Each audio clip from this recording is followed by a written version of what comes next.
नमस्कार, सच की पड़ताल देख रहे हैं आप। मैं ताबिश हुसैन। मणिपुर के विचलित करने वाले वीडियो हम देख चुके हैं। इनको लेकर पूरे देश में शर्म और गुस्से की एक लहर दिखी। देश के अलग अलग शहरों में महिला संगठनों ने इसके खिलाफ विरोध प्रदर्शन भी किया। खुद मणिपुर और पूर्वोत्तर की महिलाओं ने सड़क पर उतरकर इनका विरोध किया। लेकिन राष्ट्रीय महिला आयोग अब जागा है। राष्ट्रीय महिला आयोग की अध्यक्ष रेखा शर्मा एक टीम लेकर कल मणिपुर पहुंची। हालांकि उनका दावा है कि पहले भी उनके पास लगातार शिकायतें आती रहीं। उन्होंने कई बार मणिपुर के अधिकारियों को चिट्ठी लिखी, लेकिन उन्हें कोई जवाब वहां से नहीं मिला।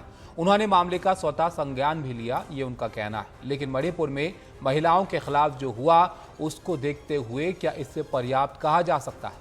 कई बार उसकी प्रतिक्रियाएं बहुत तेज रही हैं। राष्ट्रीय महिला आयोग राष्ट्रपत्नी के इस्तेमाल पर अधीर रंजन चौधरी को नोटिस भेज देता है। ऐश्वर्या राय पर एक ट्वीट को लेकर विवेक ओबराय को नोटिस भेज देता है। सलमान खान को उनके एक बयान पर नोटिस भेज देता है। स्वरा भास्कर, महेश भट्ट सहित कई जानी मानी हस्तियां महिला आयोग का नोटिस झेल चुकी हैं। ये सब अपनी जगह सही होंगे, लेकिन फिर मणिपुर के मामले में राष्ट्रीय महिला आयोग को जागने में इतनी देर क्यों हो गई? क्या इसलिए कि रेखा शर्मा से 2 दिन पहले दिल्ली महिला आयोग की अध्यक्ष स्वाति मालीवाल ने मणिपुर का दौरा कर डाला? उनके निशाने पर मुख्यमंत्री, राज्यपाल सब रहे। दिल्ली महिला आयोग ने राष्ट्रीय महिला आयोग पर आरोप भी लगाए हैं। उन्होंने कहा कि राष्ट्रीय महिला आयोग ने मणिपुर की अनदेखी की है। स्वाति मालीवाल ने कहा कि मणिपुर का वीडियो शर्मनाक है, लेकिन उससे शर्मनाक राष्ट्रीय महिला आयोग की इस पर चुप्पी है। लेकिन क्या दिल्ली महिला आयोग भी अपनी सरकार के हिसाब से काम नहीं करता रहा है? उसके नोटिस, उसके बयान भी बिल्कुल उसी लाइन पर होते हैं जिस पर दिल्ली की आम आदमी पार्टी सरकार चल रही होती है। कांझेवाला केस में वो दिल्ली पुलिस की जांच से असंतोष जताती हैं और सीबीआई जांच की मांग वो वहां पर करती हैं। वो कहती हैं कि दिल्ली पुलिस की जिम्मेदारी तय होनी चाहिए।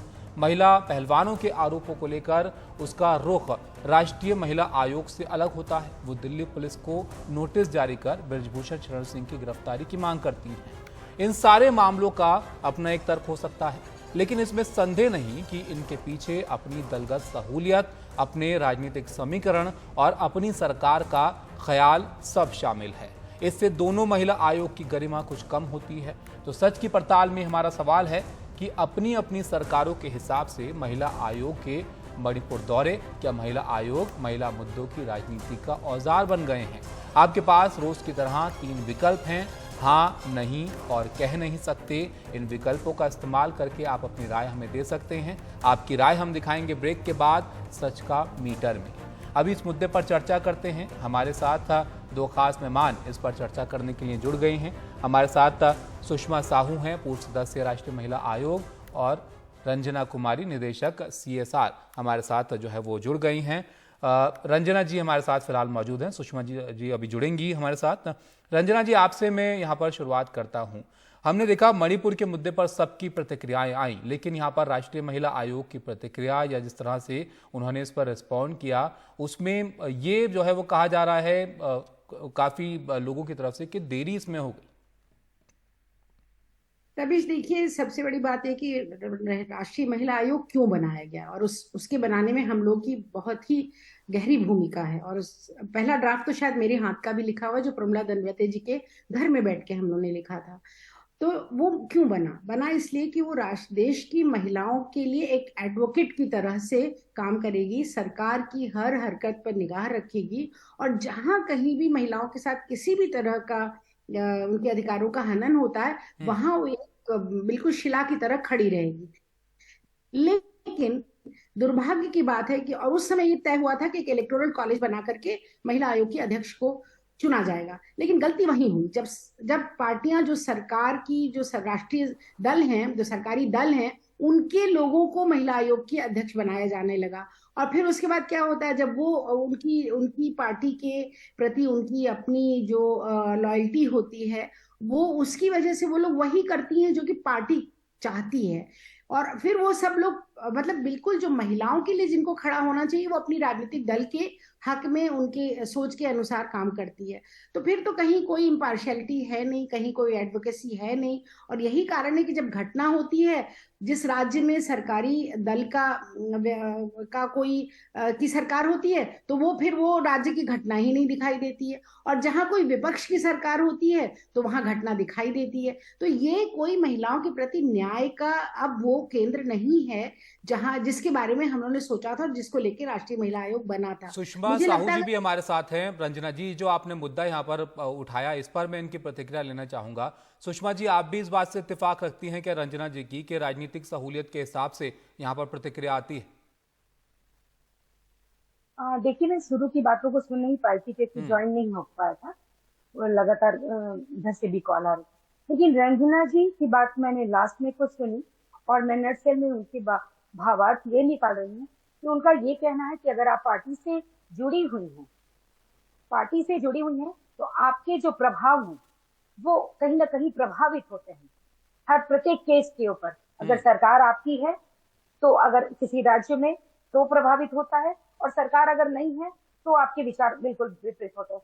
ये मैं नहीं मानती। रंजना जी एक चीज बताना चाहती हैं कि हम दल से जुड़े हो या ना हो, सबसे पहले एक औरत है और किसी भी घटना का सीधा आघात दल से नहीं हमारे दिल से जुड़ा होता है।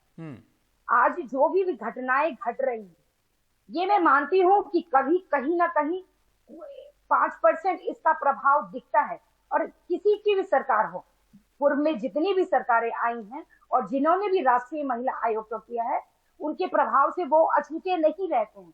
लेकिन बहुत सारे केसेस ऐसे हैं और मुझे लगता है कि 99% केसेस मैंने स्वयं ये महसूस किया है एज अ वुमेन कि हम जो घटनाओं को देखते हैं उनको प्रथम दृष्टया एक औरत के नजरिए से देखना चाहिए और देखा भी जाता है।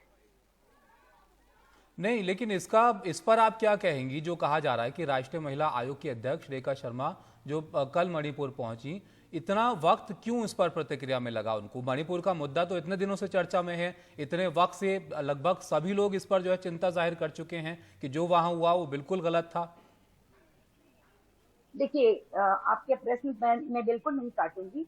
आयोग का जो अब जिस दिन मैं जैसे 4-5 दिन पहले ये घटना सबसे पहले टीवी ने दिखाना शुरू किया और वीडियो वायरल हुआ, जिस समय आया मीडिया भी इतने दिन तो इसलिए शांत थी क्योंकि इस तरह की जो जघन्य, मैं इसको शब्दों में नहीं कर सकती, मैं निशब्द हूँ। मैं इसलिए निशब्द हूँ क्योंकि एक औरत ही इस दर्द को महसूस कर सकती है कि निर्वस्त्र होना क्या होता है, चाहे वो किसी ओहदे पर हो, किसी भी दल में हो सब।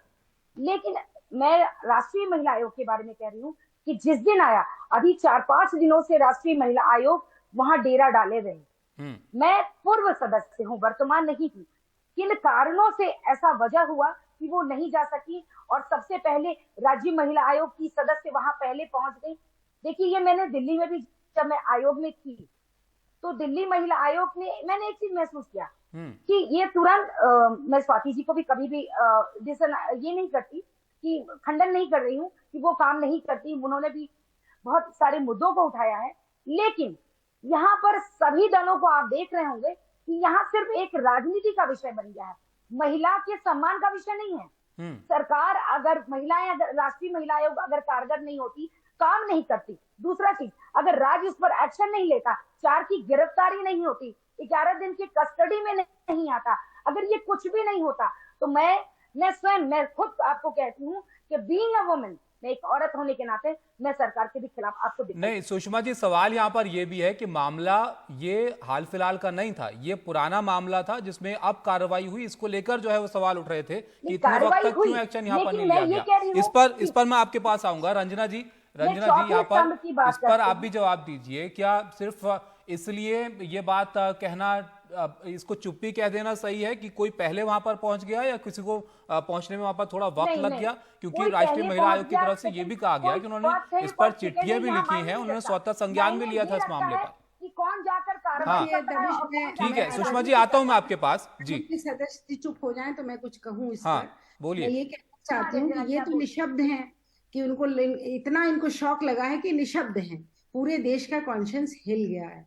हम सब लोगों को जो 40-50 वर्षों से इस काम में लगे हुए हैं, हम लोगों को बिल्कुल किसी भी तरह से समझ में नहीं आ रहा है। अगर राष्ट्रीय महिला आयोग का के पास ये खबर 2.5 महीने के बाद ये खबर लीक होती है, और ये बात सच मैं नहीं बिल्कुल मानूंगी कि किन्हीं अधिकारियों को इसके बारे में कुछ भी पता नहीं था, सोशल मीडिया के वीडियो से सबको पता चला।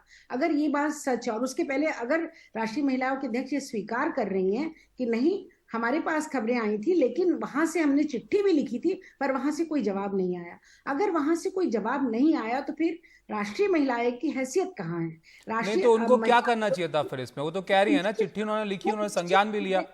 नहीं, संज्ञान लिया, चिट्ठी से जवाब मिलता है इस तरह का। आप देख रहे हैं कि मणिपुर के क्या हालात हैं, आप देख रहे हैं वहां किस तरह से ये पूरा झगड़ा, और आज का तो नहीं है, तो बहुत पुरानी लड़ाई चल रही थी, और उसमें जिस तरह से महिलाओं के साथ हो रहा था, तो क्यों नहीं, अगर आपकी कोई बात ही नहीं सुन रहा तो वो इस्तीफा दीजिए। अगर आपकी कोई बात ही नहीं सुन रहा तो आपके पास बहुत सारे और रास्ते हैं, आप जाती वहां पर, आप पहुंचती, आपका हक है।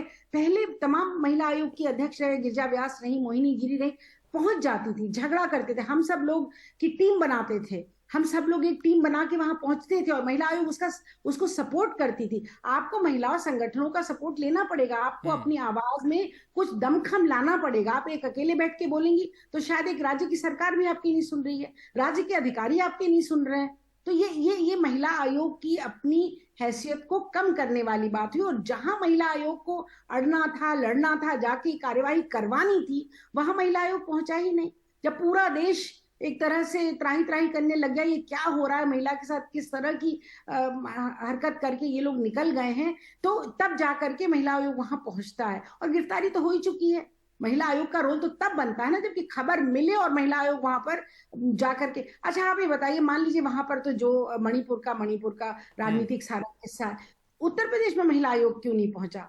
जब एक एमएलए, पार्टी का एमएलए वहां पर जब रेप करता है, और ये तो क्यों नहीं महिला आयोग वहां पहुंचता? बंगाल में जरूर परेशानी होती है, हमें बंगाल से भी परेशानी है, हमें राजस्थान में कुछ होता है तो भी गलत है, मध्य प्रदेश में होता है तो भी गलत है। महिला आयोग तो महिलाओं के लिए है ना। तो ये सवाल तो फिर स्वाति मालीवाल से पूछा जा सकता है कि वो हर जगह पर प्रतिक्रिया इस तरह से क्यों नहीं देती हैं, मणिपुर पर जिस तरह से उन्होंने प्रतिक्रिया दी। दिल्ली में रोज रेप होता है, हर दूसरे तीसरे दिन रेप की खबर आती है। तो ये तो मैं कहूंगी कि ये, इसीलिए मैं कह रही हूँ कि ये जो संस्था है राष्ट्रीय महिला आयोग is for advocacy for women, मतलब औरतों के लिए ये एक तरह की, इस तरह की संस्था थी जो औरतों के हक अधिकार को बचाने के लिए बनी थी, औरतों की अस्मिता को बचाने के लिए बनी थी, औरतों के हक में लड़ने के लिए बनी थी। और आज की स्थिति ये हो गई कि हम जिस पार्टी के हम उसका गाना गाएंगे। बिल्कुल सुषमा जी, इस पर आप क्या कहना चाहेंगी? महिलाओं के अधिकार के लिए लड़ना, उनकी सुरक्षा के लिए लड़ना, ये तो एक राय होके भी जो है इस बात को उठाया जा सकता है ना, इसमें ये भिन्न राय होने की क्या जरूरत है? दो महिला आयोगों का अलग अलग प्रतिक्रियाएं देने की क्या जरूरत है? देखिए, मैं जब राष्ट्रीय महिला आयोग में एज ए मेंबर में वहां थी, दिल्ली में रोज घटनाएं होती थी। मैं यहाँ रंजना जी, मैं आपसे क्षमा चाहूंगी क्योंकि आप एक बृहद पैमाने पर आप काम करती हैं, आपके बारे में मुझे जानकारी है, लेकिन एक चीज को मैं आपकी बात को इस पर यहाँ पर थोड़ा काटना चाहूंगी क्षमा के साथ, कि दिल्ली में मैं थी, दिल्ली में इतनी घटनाएं थी, लेकिन वहां की अध्यक्षा क्या करती थी, जिसमें लाइमलाइट, जिसमें उनको थोड़ा कंट्रोवर्शियल, जिसमें उनको बहुत सारी पब्लिसिटी मिल सकती थी, ऐसे जगहों पर जैसे रैन बसेरा में जाकर के सो जाना, लेकिन इतनी सारी रेप की घटनाएं, इतने सारे महिलाओं पर अत्याचार, पर उनका संज्ञान बहुत नहीं होता था। लेकिन जहां पर पब्लिसिटी मिल सकती है, जहां पर ये लाइमलाइट में आ सकती है कि भाई राष्ट्रीय महिला आयोग नहीं पहुंचा और वहां की आयोग की सदस्य नहीं पहुंचे, तो आपने कभी दिल्ली में कभी झांक करके देखा है? आप राज्य महिला आयोग के नाते भी कभी आपने हर केस के बारे में कभी जानने की कोशिश की है? बहुत सारे केसेस हमने आपको रेफर किया है, फिर आप सीधे कहती हैं कि भैया ये यहाँ का नहीं है, आप बाहर जाइए, आप जाइए राष्ट्रीय महिला आयोग। ये मेरे पास कई प्रमाण थे जिसमें उन्होंने स्वतः कह दिया कि ये केस हम लोग नहीं देखेंगे, आप जाइए राष्ट्रीय महिला आयोग। तो आज मणिपुर आपके स्टेट के बाहर है, फिर आप मणिपुर जाने का कारण क्या है? वो कारण आपको बताना चाहिए कि आप किस राजनीति के तहत गई हैं। आपने नहीं तो दिल्ली ये में भी गैंगरेप ये होता है। सुष्मा जी आपने ये कहीं भी एक सवाल आप यहाँ पर जो मैं उठा रही हैं, एक औरत हूँ। मणिपुर राज्य के बाहर है तो क्या आप वहां पर नहीं बोल सकती हैं? राष्ट्रीय महिला आयोग को क्या हुसैन उन साहब, जगहों मैं पर एक नहीं चीज बोलना पे चाहिए, कहना चाहती हूँ। दिल्ली में ही बोलना मैं चाहिए? कहती ये हूँ, तो एक अलग औरत सवाल हो के गया ना। नाते अगर नहीं। कहीं पे कुछ अन्याय हो रहा है तो नहीं, वहां नहीं। पर उसकी मैं आवाज किसी उठाने की में बात क्या को बुराई है कम- यहाँ पर? जी फिर मैं बात नहीं, आप मेरी बात को फिर आप डाइवर्ट कर रहे हैं। हाँ। मैंने कहा कि अगर आप गई स्वागत योग्य है, लेकिन जहां कंट्रोवर्शियल है, जहां पर सिर्फ आपको हाईलाइट होना होता है, दिल्ली में कितनी ऐसे केसेस हैं।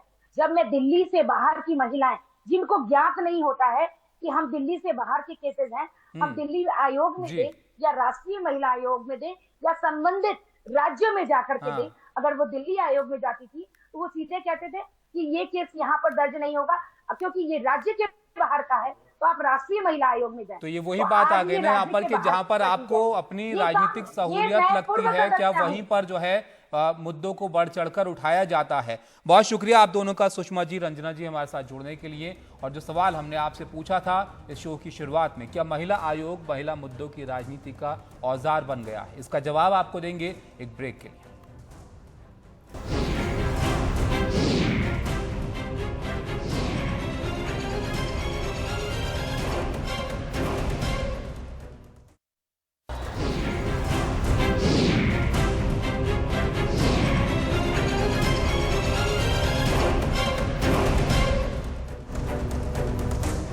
ब्रेक के बाद आपका स्वागत है। वक्त है सच की पड़ताल में पूछे गए हमारे सवाल का जवाब आपको बताने का। सच की पड़ताल में आज हमने आपसे पूछा है, अपनी अपनी सरकारों के हिसाब से महिला आयोगों के मणिपुर दौरे, क्या महिला आयोग महिला मुद्दों की राजनीति का औजार बन गए हैं? हमारे पास करीब 8,000 लोगों की राय इस पर आई और इसमें से 89% का जवाब है हाँ, जबकि 9% का कहना है कि नहीं, और 2% की कोई राय इस पर नहीं है। तो सच का मीटर में आज के लिए फिलहाल इतना ही। यहाँ पर इजाज़त दीजिए आप। ब्रेक के बाद कुछ और खबरें आपके लिए लेकर आएंगे। फिलहाल नमस्कार।